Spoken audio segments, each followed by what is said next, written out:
Maligayang pagbisita at pagbabalik po sa ating munting channel. Narito na po, ang karugtong ng ating istorya. Ika-370 na kabanata. Ang labanan. Ng 3:00 ng umaga. Isang lalaking makapal ang balbas ang nagmamadaling pumasok sa Shamrock Hotel na may dalang suitcase. Pagkatapos mag-check-in sumakay ito ng elevator patungo ng 47th floor. Nang lumabas siya, nakita niya ang isang lalaki na maghahatid sa kanya, sa pintuan ng room 409. Ginamit ng lalaki ang kanyang keycard at umalis. Ang taong balbas sarado ay si Alex. At siya ay nasa hotel, ayon sa instructions ni Art.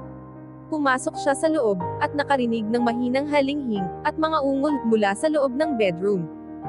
Walang kahirap-hirap na binuksan ni Alex ang pinto, at naglakad papasok. Nakita niya ang lalaking walang pang-itaas na nakadagan sa dalawang babae sa kama.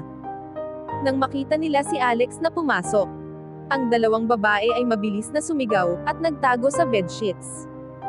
Ang lalaki ay tumingin, at sinabi, "Sino ang nagpapasok sa iyo dito? Lumabas ka."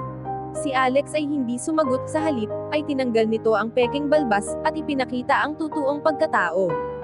"Ikaw talaga iyan." Ang lalaki ay humingal sa pagkabigla. Ang lalaki ay si Luther Duncan. Mabilis niyang kinuha ang baril sa ilalim ng unan at sumigaw, "Umalis ka na ngayon, at maghanap ng sarili mong daan palabas. Hindi ako mag-aaksaya ng oras tumayo dito para lang sa iyo." Si Alex ay iniunat ang kamay at hinila ang bangko palapit sa kanya. Umupo siya at ipinatong ang mga paa sa lamesa, at kalmadong sinabi, "Sa palagay mo ay kaya mo akong patayin.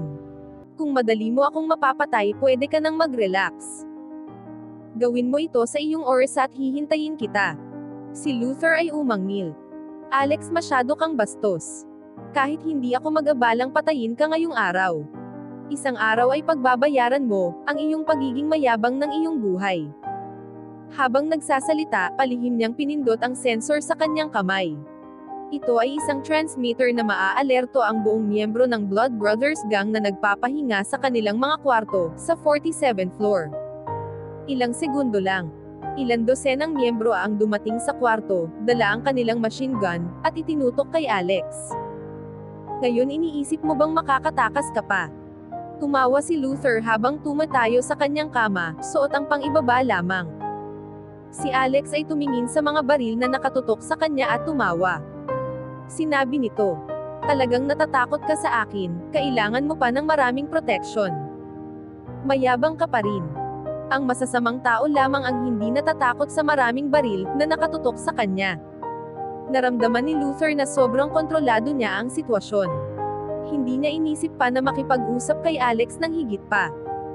Ang sumunod na nangyari, pakiramdam niya ang kanyang ulo ay itinulak. At nakaramdam muli ng matigas na bagay na tumutulak sa kanyang likuran. "Huwag kang gagalaw." Ang dalawang babae ay sinigawan siya. Sinabi niya, "Hindi ko ito inaasahan. Hindi pa ako natatalo sa dalawang magandang babae sa nakaraan. Itaas mo ang iyong mga kamay, at sabihin mo sa iyong mga tauhan na ibaba ang kanilang mga baril." Sigaw ng isang babae, habang itinutok ang baril sa mukha nito.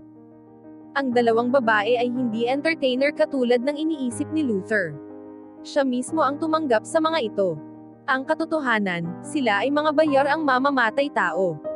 Si Luther ay itinaas ang mga kamay, at ipinakita na siya ay makikipag-cooperate.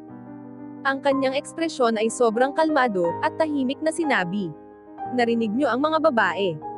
Ibaba ninyo ang inyong mga baril." 30 AK-47 ang nagkalat sa sahig. At ang mga gangster ay nakatayong nanonood at naghihintay kung ano ang susunod na gagawin ni Alex. "Nakakaawa na ang iyong kapalaran ay dinala sa akin. Sa isang banda, pwede ka pang magkaroon ng ilang araw dito sa mundo." Si Alex ay dinampot ang isa sa mga baril. "Maraming salamat.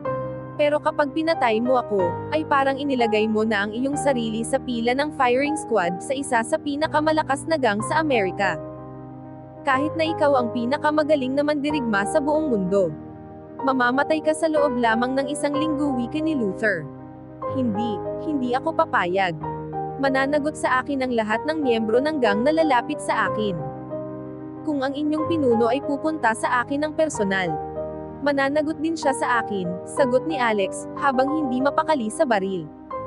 Mr. Ambrose, alam ko ang lahat ng tungkol sa iyo. Ikaw ay isang security guard sa isang university, na nag-iisip na isang pinuno ng martial arts. Mayabang ka pero wala ka talagang idea kung sino ang binabangga mo. Si Luther ay tumawa ng buong kasiyahan, habang tumingin kay Alex. Talagang iniisip niya na nagawa niya itong malinlang. Hindi na ako isang security. Bilang pinuno sa palasyo ng buwan. Naghahamon ako ng giyera sa Blood Brothers.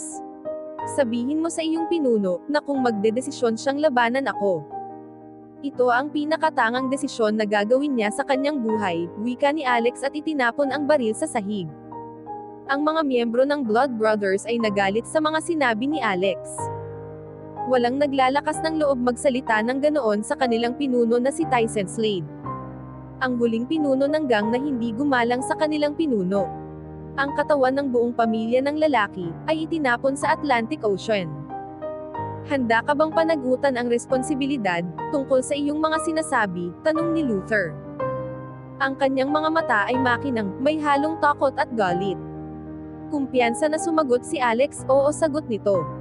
Ngayon ay tumawag ka na sa inyong pinuno, at sabihin mo na hinahamon ko siya sa isang labanan.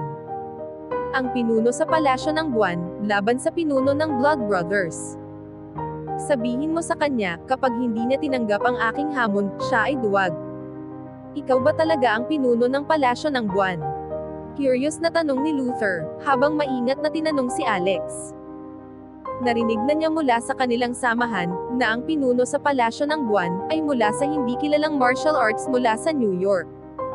Naalala niya ito dahil sinabi ng kanilang pinuno, na ang bagong leader ay kahanga-hanga. Ito ang jade pendant na dala ko, at magpapatunay na ako ang bagong pinuno sa palasyo ng buwan. Ito ay ipinapasa mula henerasyon, patungo sa bagong henerasyon, sa loob ng 2,000 taon. Hahayaan kitang makita ito ng malapitan. Ipinakita ni Alex ang jade pendant, at alam niyang ito ay kakaiba, at walang katumbas na halaga. Nanlaki ang mga mata ni Luther nang makita ito. Pinag-aralan niya ito mabuti. At sa hula niya, ito ay nagkakahalaga ng bilyong dolyar. Gayunpaman, kahit alam niya na ito ay mamahalin, ito rin ay maraming dahilan upang maging walang halaga. Walang kahit sino na maglalakas loob na bilihin ito sa palasyo ng buwan. Lalong naging curious si Luther tungkol kay Alex. Siya ay umubos ng maraming oras upang pag-aralan ang mga gang at pangkat ng mga martial arts sa United States. Kaya alam niya ang kanyang tinitingnan. Inaamin niya. Ito ang jade na tatak ng pinuno.